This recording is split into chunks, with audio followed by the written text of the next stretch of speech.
دوسرے جملے پر آتے ہیں. یہ سب سے افضل شاخ بتا دی, سب سے افضل قرار شعبہ. اب وَأَدْنَاهَا سب سے نچلا دیکھ لیجیے. وَأَدْنَاهَا إِمَاطَةُ الْأَذَىٰ عَنِ الطَّرِيقِ. اللہ کے نبی فرماتے ہیں اور ایمان کا سب سے کمتر درجہ, ایمان کا سب سے ہلکی شاخ برانچ کیا ہے؟ راستے سے تکلیف دہ چیز کو ہٹا دینا, راستے سے تکلیف دہ چیز کو دور کر دینا. میرے بھائیوں, راستے سے تکلیف دہ چیز پڑی ہوئی ہے, کوئی کانٹا پڑا ہوا ہے ہٹا دو, کوئی پتھر پڑا ہے ہٹا دو, کیلے کا چھلکا پڑا ہے ہٹا دو. آپ بہت اچھی اسپیڈ میں گاڑی چلا رہے ہیں, لیکن آپ کی نظر اگر پڑ گئی بیچ سڑک پر کوئی تکلیف دہ چیز پڑی ہوئی ہے, آپ گاڑی روک لیجیے, اس کو ہٹا دیجیے, کیونکہ آپ تو گزر جائیں گے, لیکن کوئی بوڑھا اس کے اوپر پیر رکھ دیا تو پھسل جائے گا, کوئی بچہ اگر اس پتھر سے ٹکرا گیا تو چوٹ لگے گی. غور کرو, مانوتا اور انسانیت کی ایسی مثال کس مذہب میں ملے گی؟ کوئی شک نہیں کہ وہاں سے ہندو گزر رہے ہیں, کہ سکھ گزر رہے ہیں, کہ عیسائی گزر رہے ہیں یا مسلمان, نہیں. راستے میں تکلیف دہ چیز پڑی ہوئی ہے تو اس کو ہٹا دو, یہ بھی ایمان کا ایک حصہ ہے اور ایمان کا ایک شعبہ ہے, ایمان کی ایک برانچ ہے. یاد رکھیے گا, جس طرح راستے سے تکلیف دہ چیز کو ہٹا دینا ثواب ہے, اسی طریقے سے جان بوجھ کر راستے میں تکلیف دہ چیز کو ڈالنا یہ گناہ ہے. ہم نے کیلا کھایا, چھلکا پھینک دیا, 20 سڑک پہ چلا گیا. ہم نے کوئی پھل کھایا, اس میں کانٹے لگے ہیں, کانٹے اٹھا کے ہم نے پھینک دیا. ہمارے گھروں میں اکثر ایسا ہوتا کہ جھاڑو لگائی, کوڑا اٹھایا اور ڈال دیا اپنے گھر کے دروازے کے باہر. لوگ گزر رہے ہیں اور بیچارے تکلیف محسوس کر رہے ہیں. یہ ساری کی ساری چیزیں تکلیف دینے کے معنی میں آتی ہیں. تکلیف دینے کے معنی میں تو بہت سی چیزیں آتی ہیں. ابھی دیکھیے گا, یہ مہینہ گزر جائے اور اگلا مہینہ جیسے شروع ہوتا ہے, رمضان کا مہینہ شروع ہو جائے گا, اور رمضان کا مہینہ جیسی آئے ویسے دیکھیے گا. ہمیں نہیں معلوم آپ کے علاقے کا حال کیا ہے, لیکن ہمارے یو پی میں آئیے, لکھنؤ میں آئیے, اٹاوا میں آئیے, شہروں میں بڑے بڑے رمضان میں رات کا 2 بجے ہی مائک پکڑ لیں گے مسجد کا اور چیخنا اور چلانا شروع کر دیں گے, روزدار بھائیوں اٹھیے, سحری کیجئے, روزے کے لیے تیار ہو جاؤ. ہماری ماں بہنیں اٹھیں, سحری بنائیں, روٹی پکائیں, سحری تیار کریں. وہ سمجھتے ہیں کہ بہت بڑا ثواب کا کام ہم کر رہے ہیں, روزے دار لوگوں کو اٹھا رہے ہیں. کس نے اتھارٹی دی آپ کو؟ کس نے پاور دیا؟ اب آپ کہو گے مولانا صاحب, روزے دار لوگوں کو روزہ رکھنے کے لیے اٹھانا کیا گناہ ہے؟ میرے بھائیوں, آپ تکلیف دے رہے ہیں, آپ نہیں اٹھا سکتے. کیوں اٹھا رہے ہیں آپ؟ کس نے کہا کہ یہ طریقہ آپ اپنائیے؟ ارے جس کو روزہ رکھنا ہے, آج کل گھڑیاں ہیں, موبائل ہے الارم والا, اس کو معلوم ہے. آج کل آپ تمام سافٹ ویئر آتے ہیں, آپ اس میں لوڈ کر لیں, دیکھ لیں کہ کب سحری کا ٹائم ختم ہو رہا ہے. آپ اپنے حساب سے اٹھیے, سحری کیجئے, اور آپ جو ہے خود اپنا طریقہ اپنائیے, کسی کے محتاج مت رہیے, کیونکہ آپ کو روزہ رکھنا ہے.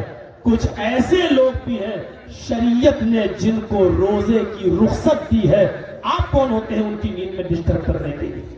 مان لیجیے بہت بوڑھا آدمی ہے, نہیں روزہ رکھ سکتا ہے, اب وہ صرف فدیہ دے کر کام چلا رہا ہے, اس کی دوا چل رہی ہے, وہ بیچارہ ڈپران 5 mg 10 mg کی لے کے سو رہا ہے.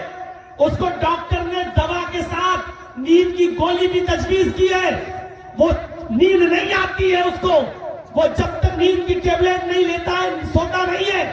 اب بیچارہ وہ عشاء کی نماز کے بعد سویا تھا, اس کو 11 بجے نیند آئی تھی کہ 2 ہی بجے آپ نے مائک پکڑ کے اور زوردار آواز میں شور مچانا شروع کر دیا, اور اس بوڑھے کی نیند میں ڈسٹرب آپ نے کر دیا. اس بوڑھے پر روزے کی رخصت ہے, لیکن وہ اٹھ گیا اور اب اس کو نیند نہیں آ رہی ہے, اس کی طبیعت اور زیادہ خراب ہو رہی ہے. اب اس کا ذمہ دار کون ہے میرے بھائیوں؟ مجھے بتائیے آپ. اس کے اوپر تو روزہ نہیں تھا, شریعت نے کہا تھا کہ فدیہ دے دے, وہ ایک مسکین کو کھانا کھلاتا, اس کے لیے کافی تھا, اتنا وہ کر لیتا. آپ نے اس کی نیند میں ڈسٹرب کر کے اس کو اٹھا کر اس کے مرض میں جو اضافہ کیا, اس تکلیف دینے کا بتائیے گناہ کس کے اوپر پڑے گا؟ بہت سی عورتیں بیچاری لیڈیز ہیں, حاملہ ہیں, پیٹ میں ان کے بچہ ہے، شریعت نے ان کو رخصت دی ہے کہ اس وقت وہ روزہ نہ رکھے. اگر ہو سکتا ہے بھوکی اور پیاسی رہیں گی تو ان کے پیٹ میں پلنے والا بچہ کہیں رزق کی کمی کی وجہ سے پیٹ ہی میں مر نہ جائے. شریعت اجازت دیتی ہے کہ جب تک حمل وضع نہ ہو جائے تم روزہ نہیں رکھو. چلو رخصت دی ہے، اب اس عورت کو بھی تم نے اس کی نیند میں ڈسٹرب کر دیا ہے. یا جو عورتیں اپنے بچوں کو دودھ پلا رہی ہیں، شریعت نے ان کو رخصت دی ہے کہ چلیے وہ دودھ پلاتی ہے اپنے بچوں کو، ابھی تمہارے اوپر روزہ نہیں، چھوڑ دو، چلیے کر لیجئے گا بعد میں. لیکن اب آپ اندازہ لگائیے ان کی نیند میں ہم ڈسٹرب کر رہے ہیں. ان کی نیند میں بہت سے لوگ بیمار رہتے ہیں، نہیں روزہ شریعت نے رخصت دی ہے کہ بیمار ہو تو تم روزہ چھوڑ دو. کان مریضن او علی سفر، اگر تم بیمار ہو یا سفر میں ہو فعدۃ من ایام اخر، تو دوسرے دنوں میں تم اس کی گنتی کرو اور اس کی گنتی کو پورا کرو، بعد میں رکھ لینا.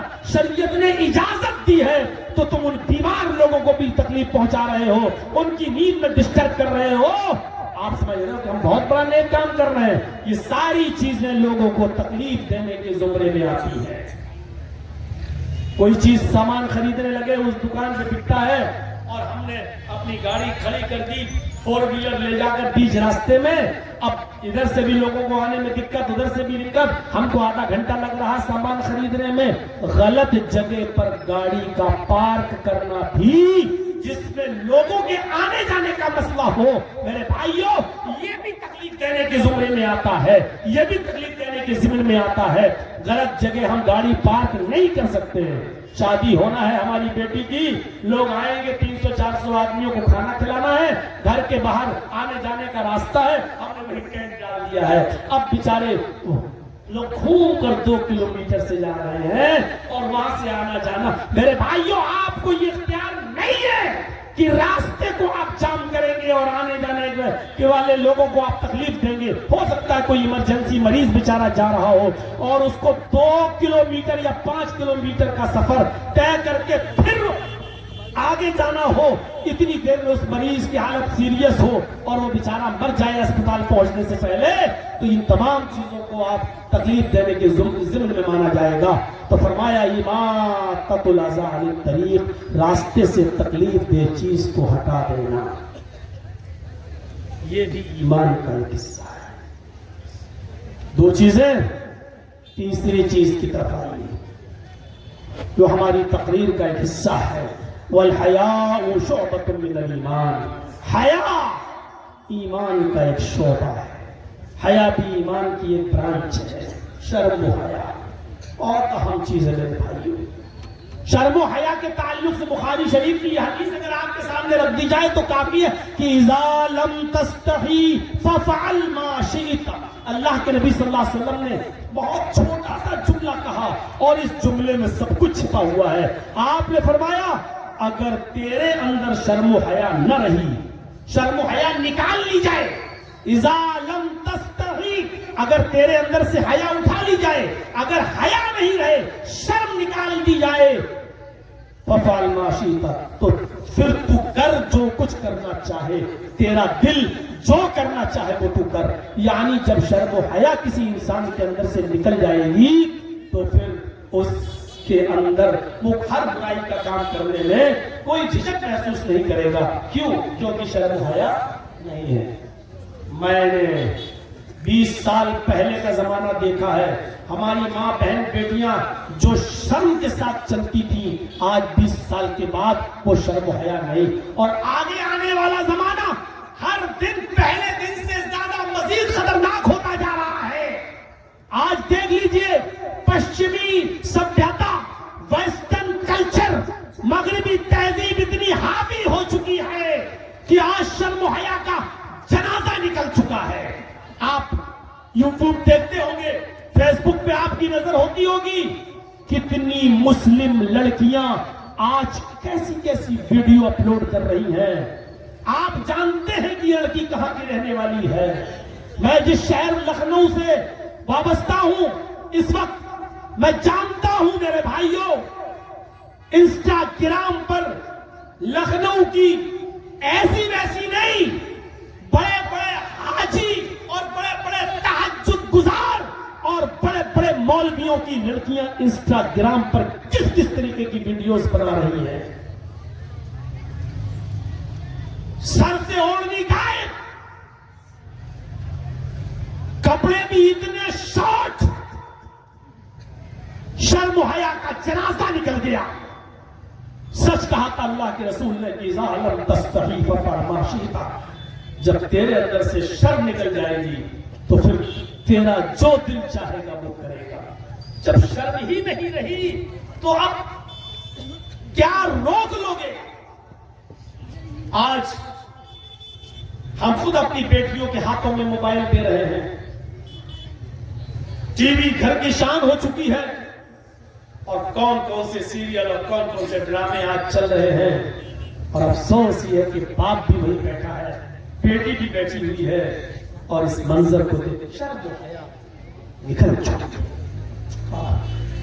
سنن نسائی کی وہ روایت اٹھاؤ، اللہ کے نبی صلی اللہ علیہ وسلم اپنے گھر میں لیٹے ہوئے ہیں، حضرت عائشہ اس واقعے کو بیان کر رہی ہیں، فرماتی ہیں کہ اللہ کے نبی کا ستر ڈھکا ہوا تھا گھٹنے سے نیچے، ستر تو ڈھکا تھا، لنگی پہنے تھے، اور بیچ سے وہ لنگی کھلی ہوئی تھی، یعنی سلی ہوئی لنگی نہیں پہنے تھے، کھلی ہوئی لنگی، تو ایسے لنگی بیچ سے کھلی ہوئی، جیسے ہماری شیروانی آپ دیکھ رہے ہو، ایسے نہیں، یہ اس طریقے سے، یعنی گھٹنا تو ڈھکا ہے لیکن بیچ سے یہ دو حصے الگ۔ اللہ کے نبی کا ستر تو ڈھکا تھا لیکن لنگی بیچ سے دو حصوں، یعنی دو جگہ کھلی ہوئی تھی، اور آپ لیٹے ہوئے تھے، گھر میں تھے۔ تھوڑی دیر کے بعد دروازے پہ دستک ہوئی، میں نے دروازہ کھولا، ابو بکر صدیق یعنی میرے ابو موجود تھے، آپ نے سلام کیا اور اندر آنے کی اجازت مانگی، اللہ کے نبی نے ان کو اندر آنے کی اجازت مانگی۔ اما عائشہ کہتی ہیں کہ اللہ کے نبی ایسے ہی لیٹے رہے، لنگی گھٹنوں سے نیچے رہی اور ستر بیچ سے کھلا رہا۔ آپ تھوڑی دیر گفتگو میں لگے رہے ابو بکر سے، تھوڑی دیر کے بعد دروازے پہ دستک ہوئی، پھر دوبارہ دروازہ کھولا تو آپ سامنے عمر فاروق رضی اللہ تعالیٰ عنہ، انہوں نے سلام کیا اور اندر آنے کی اجازت مانگی، اللہ کے نبی نے اجازت دی، وہ بھی اللہ کے نبی کے پاس بیٹھ گئے۔ امی عائشہ کہتی ہے اللہ کے رسول لیٹے رہے، اٹھ کے نہیں بیٹھے، آپ کی لنگی نیچے رہی اور بیچ سے جو کھلا کا حصہ وہ کھلا رہا، یعنی ستر تو ڈھکا تھا، لنگی کھلی، دو حصوں۔ تھوڑی دیر کے بعد پھر دروازے پہ دستک ہوئی، پھر دروازہ کھولا گیا تو عثمان غنی رضی اللہ تعالیٰ عنہ ہے، کہا گیا اے اللہ کے نبی عثمان ہے، سلام کر رہے ہیں اور اندر آنے کی اجازت مانگ رہے ہیں۔ آپ نے سلام کا جواب دیا اور فرمایا عثمان کو تھوڑی دیر باہر کھڑا رکھو، تھوڑی دیر، ابھی اندر آنے کی اجازت بعد میں ملے گی، تھوڑی دیر باہر۔ اما عائشہ بیان کرتی ہیں کہ اللہ کے نبی صلی اللہ علیہ وسلم لیٹے تھے، اٹھ کے بیٹھ گئے، آپ نے اپنی لنگی کے اس حصے کو اس حصے کے اوپر کیا اور اس طریقے سے لنگی کو پھیلا لیا، یعنی سمیٹ لیا اور صحیح سے بیٹھ گئے۔ پھر آپ نے حضرت عثمان کو اندر آنے کی اجازت دی، حضرت عثمان اندر آئے، تینوں لوگوں نے گفتگو کی اور گھر سے چلے گئے۔ جب یہ تینوں گھر سے چلے گئے تو اما عائشہ کہتی ہے میں نے پوچھا اے اللہ کے رسول آج میں نے ایک عجیب منظر دیکھا ہے، میرے ابو آئے، آپ لیٹے تھے اور لنگی گھٹنے سے نیچے تھی لیکن کھلی ہوئی تھی، ابو عمر آئے، آپ لیٹے رہے، لنگی ستر ڈھکا رہا لیکن لنگی بیچ سے کھلی رہی۔ آپ کو میں نے دیکھا کہ جب عثمان آئے تو آپ اٹھ کر بیٹھ جاتے ہیں اور لنگی کو سمیٹ لیتے ہیں اور نیچا کر لیتے ہیں، لنگی کا ایک حصہ دوسرے حصے کے اوپر ڈال لیتے ہیں اور آپ لنگی کو نیچے کر دیتے ہیں۔ آپ نے لنگی کو سمیٹ لیا اور صحیح سے بیٹھ جاتے ہیں۔ آپ نے ایسا کیوں کیا اور ایسا عثمان کے آنے پر کیوں کیا؟ میرے ابو اور عمر فاروق بھی تو آئے تھے۔ اللہ کے نبی صلی اللہ علیہ وسلم نے فرمایا عائشہ تمہیں عثمان کے بارے میں نہیں معلوم؟ آیا عائشہ عثمان وہ ہستی ہے عثمان وہ شخصیت ہے، میں عثمان سے کیوں حیا نہ کروں، میں عثمان کو دیکھ کر کیوں شرم نہ کروں، میں عثمان کو دیکھ کر کیوں حیا نہ کروں۔ عثمان وہ شخصیت ہے جس سے آسمان کے فرشتے بھی حیا کرتے ہیں، آسمان کے فرشتے بھی عثمان سے شرماتے ہیں، آسمان کے فرشتے بھی عثمان سے حیا کرتے ہیں، تو پھر میں عثمان سے کیوں حیا نہ کروں؟ میرے بھائیوں، حیا مردوں کی بھی شان ہے، صرف عورتوں کی شان نہیں، حیا مرد کو بھی ہے۔ حضرت عائشہ کہتی ہے کنواری لڑکی میں اتنی شرم و حیا نہیں ہوتی، کنواری لڑکی جس کی شادی نہ ہوئی ہو، کنواری لڑکی جتنی شرمیلی ہوتی ہے اور جتنی حیا اس میں ہوتی ہے، اس سے بھی کہیں زیادہ شرمیلے اور کہیں زیادہ باحیا تھے جناب محمد رسول اللہ صلی اللہ علیہ وسلم۔ آپ کے اندر کنواری لڑکی سے بھی زیادہ حیا تھی۔ میرے بھائیوں، حیا عورت کی زینت ہے، زیور ہے، اس حیا کو آپ اپنے اندر سے نہ جانے دیں۔ اگر ہماری ماں بہنیں سن رہی ہیں تو سنیں، حیا ایمان کا ایک شعبہ ہے۔ حیا کا اندازہ آپ اس بات سے لگا سکتے ہیں کہ اللہ کے نبی نے عورتوں کو مسجد میں نماز پڑھنے کی اجازت دی ہے، بلکہ یہاں تک فرمایا ہے کہ اے اللہ کے بندو، اگر میری بندیاں تم سے مسجد میں نماز پڑھنے کی اجازت مانگے تو تم ان کو مت روکو، لا تمنعوا ماء اللہ ان یصلین فی المسجد۔ اگر اللہ کی باندیاں مسجد میں نماز پڑھنے آئے تو ان کو مسجدوں میں جانے سے مت روکو۔ دیکھیے، اجازت ہے، عورت مسجد میں جا سکتی ہے نماز پڑھنے، کوئی رکاوٹ نہیں ہے، جا سکتی ہے، لیکن ان سب کے باوجود اللہ کے نبی صلی اللہ علیہ وسلم نے حکم یہی دیا، آپ کا فرمان یہی ہے کہ عورت کی نماز اس کے اپنے گھر میں زیادہ بہتر ہے مسجد میں پڑھنے سے۔ مسجد میں نماز پڑھنا عورت کا جائز ہے، اگر وہ اپنے شوہر سے مسجد میں جانے کی اجازت مانگے تو شوہر کو نہیں روکنا چاہیے، اس کو اجازت دینا چاہیے۔ اللہ کے نبی نے فرمایا کہ اگر وہ آنا چاہے تو تم ان کو مت روکو، اجازت ہے، جائیں، جاتی بھی ہے۔ الحمدللہ اہل حدیثوں کی مسجدوں میں عورتوں کا جانا آج کل عام ہو چکا ہے، جا بھی رہی ہے، لیکن ان سب کے باوجود غور کرو اللہ کے نبی کے اس فرمان پر کہ عورت کا اپنے گھر میں نماز پڑھنا زیادہ بہتر ہے مسجد میں نماز پڑھنے سے۔ عورت کا اپنے گھر میں، اپنے برآمدے میں نماز پڑھنا زیادہ بہتر ہے کھلے صحن میں نماز پڑھنے سے۔ عورت کا اپنے کمرے میں، اپنی کوٹھری میں، اپنے بند کمرے میں جس میں وہ رہتی ہے اس میں نماز پڑھنا زیادہ افضل ہے برآمدے میں۔ گھر کے باہر نماز، گھر کے اندر جو برآمدہ ہوتا ہے اس برآمدے میں نماز پڑھنے سے، یعنی عورت جتنا اندر نماز پڑھے گی اور جتنا مردوں سے دور رہے گی اتنا زیادہ بہتر ہے، اتنا زیادہ افضل ہے۔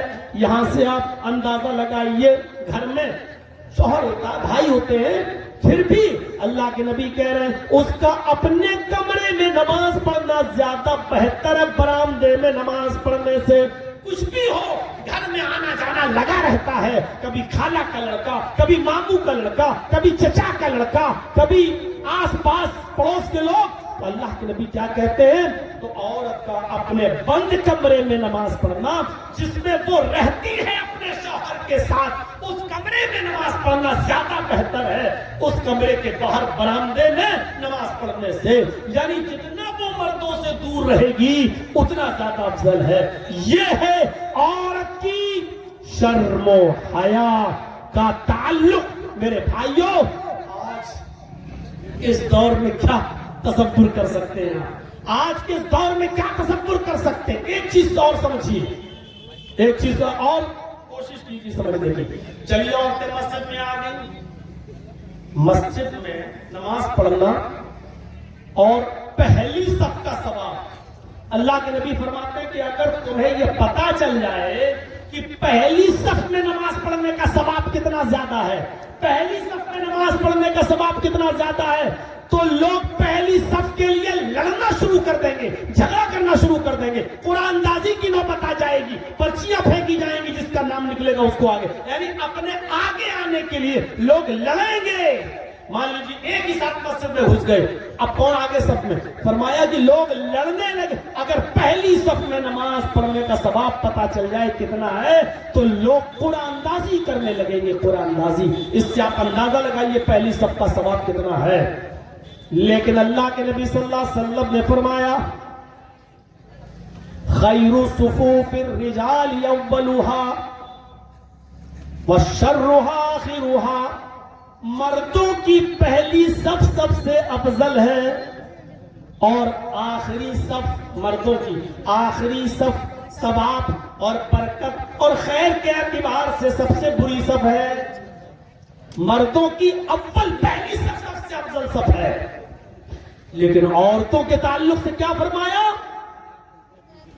خیر صفوف النساء آخرها وشرها اولها, عورتوں کی پچھلی صف سب سے پیچھے والی صف ثواب کے اعتبار سے سب سے افضل اور بہتر ہے, اور خیر و برکت کی کمی کے اعتبار سے سب سے بیکار صف سب سے آخری سب سے اول والی صف ہے. یعنی عورت کی پہلی صف سب سے بیکار صف اور اس کی آخری صف سب سے افضل. غور کرو, جرجی صاحب نماز پڑھا رہے ہیں, میرے پیچھے 5 صفیں لگی ہوئی ہیں مردوں کی, 1 2 3 4 5, اس کے بعد پردہ پڑا ہوا ہے, اس کے بعد عورتوں کی صفیں لگی ہوئی ہیں 5 صفیں عورتوں کی. ان میں جرجی صاحب کے پیچھے جو لوگ نماز پڑھ رہے ہیں پہلی صف میں مرد وہ سب سے افضل ثواب کے اعتبار سے, اور عورتوں کی 5ویں صف میں سب سے پچھلی والی جو صف لگی ہوئی ہے وہ ثواب کے اعتبار سے سب سے افضل, کیونکہ وہ عورتیں جو پیچھے نماز پڑھ رہی ہیں مردوں سے اتنا ہی زیادہ دور ہیں. آپ شرم و حیا کا اندازہ لگائیں گے. غور کیجئے, نماز مسجد میں نماز اور اس میں بھی سب سے پچھلی صف عورت کی سب سے بہتر. کیوں؟ کیونکہ عورت جتنی مردوں سے دور ہے اتنی خیر میں ہے, اتنی بھلائی کے اندر ہے. جب مسجد کے اندر یہ حال ہے کہ عورتوں کو مردوں سے دور رہنے کا حکم ہے تو بازاروں میں شادیوں میں ایک ساتھ بیٹھ کے کھانا کھانا, ایک ساتھ بیٹھ کے جانا, اور کالجز اور یونیورسٹیز میں ایک ساتھ لڑکیوں اور لڑکیوں کا بیٹھ کر پڑھنا, اور کالج کی کینٹین میں دونوں کا ایک ساتھ بیٹھ کے چائے پینا. میرے بھائیوں ذرا غور کیجئے اسلام کا اس سے کیا تعلق ہے.